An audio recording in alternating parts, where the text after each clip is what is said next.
Dale Baskin is here. He is, of course, our friend from DPReview, the best camera review site in the world. Hello, Dale. Hey, and speaking of the world, I feel a little bit inadequate compared to your astronomer, so I'm trying to build my own little solar system of cameras here. Dale has discovered life on the planet Panasonic. We have this week, absolutely. Yeah.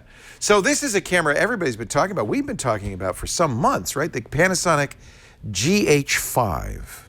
Yeah, the Panasonic GH5 is an incredibly exciting camera. It's one we've been looking forward to for a long time. And it's really because Panasonic's GH series has always been at the forefront of video capabilities.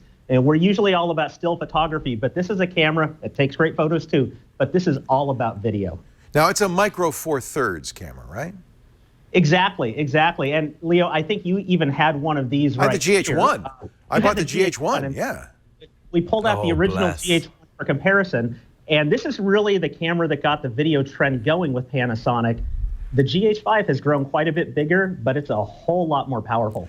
So one of the things I like about micro 4/3, it's a small sensor, that's a negative, but its mount is standard. So you get lenses from a huge number of manufacturers, which gives you a great range of choices, better than any system I can think of.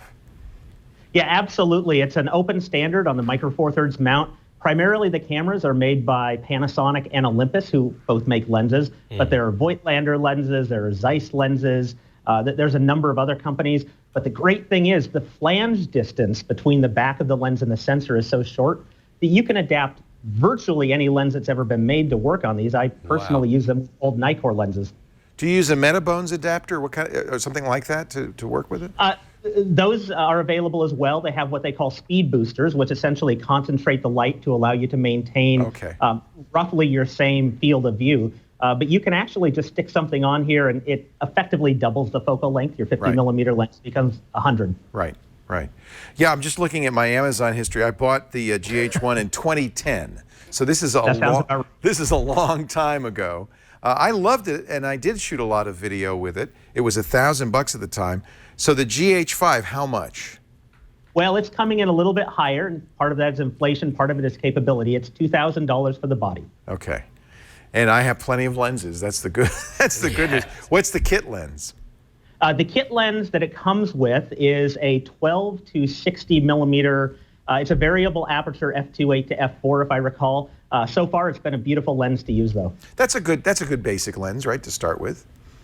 Yeah, and I'm trying to remember if this actually comes as a kit with the camera or if it's sold separately, but this is a new lens that Panasonic has announced along with the camera, and we've been really happy with it. It's in 35 millimeter talk, it's about 24 to 120 millimeters. So it's a great all-around walk-around lens. So is the GH5 available now? I mean, can I order it now, or do I have to wait? You can pre-order it now. You may be in line for a while. March 30th, it says. Yeah. Okay. And we've been given heads up that the pre-orders on this thing are so heavy that you may be may be in a line.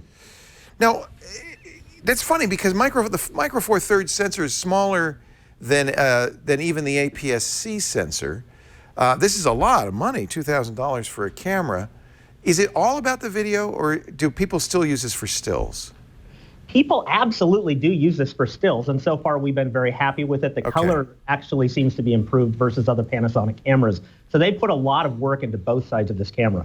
What's the 6K photo mode they're talking about? You know, the 6K photo mode is something we're really excited about. Panasonic on some of its other cameras has already introduced what it calls 4K photo mode, where it essentially takes a 4K video stream, say 30 frames per second, and you can go in after the fact and choose which frame you want to export as an actual photograph. The downside of 4K photo is it's only about an 8 megapixel picture.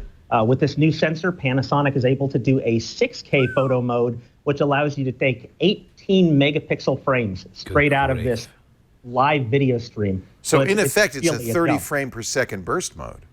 Yeah, that's exactly what it is. Wow. And it's very impressive. Who should buy this camera?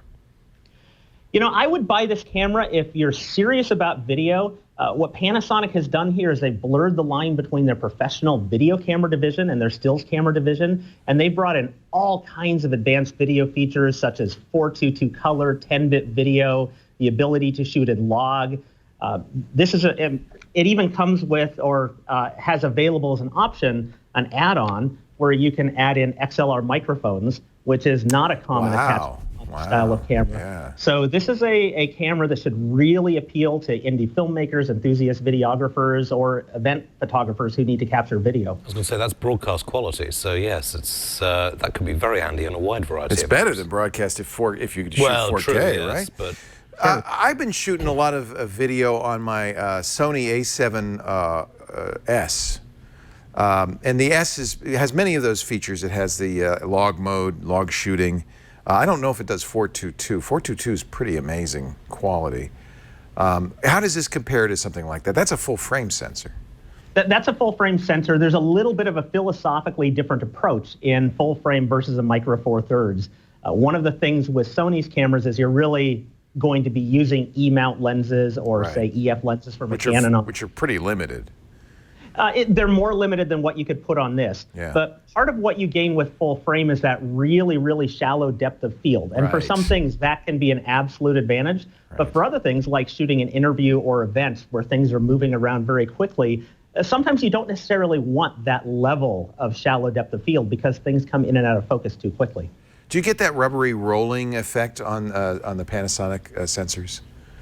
You will, on any camera that doesn't have what we call global shutter, see a little bit of what we call the jello effect. Yeah. And the Panasonic certainly has that as well. Although what we've seen is it's much more well controlled on this camera than it has been on previous cameras. And I presume that there are the usual accessories. I mean, these cameras that have been out for a while, you could pretty much load them up like you would make a movie with them, with all sorts of, sensors, viewers and mounts and all that. Is all that stuff, will that be available for the GH5 as well? It's all available. Yeah. It has all of the normal ports out for HDMI out if you want to use an app show gun. It's live HDMI out? It's live HDMI out. It's very clean signal. A lot of people use off-camera recorders with this type of setup. You're going to use this for your reference?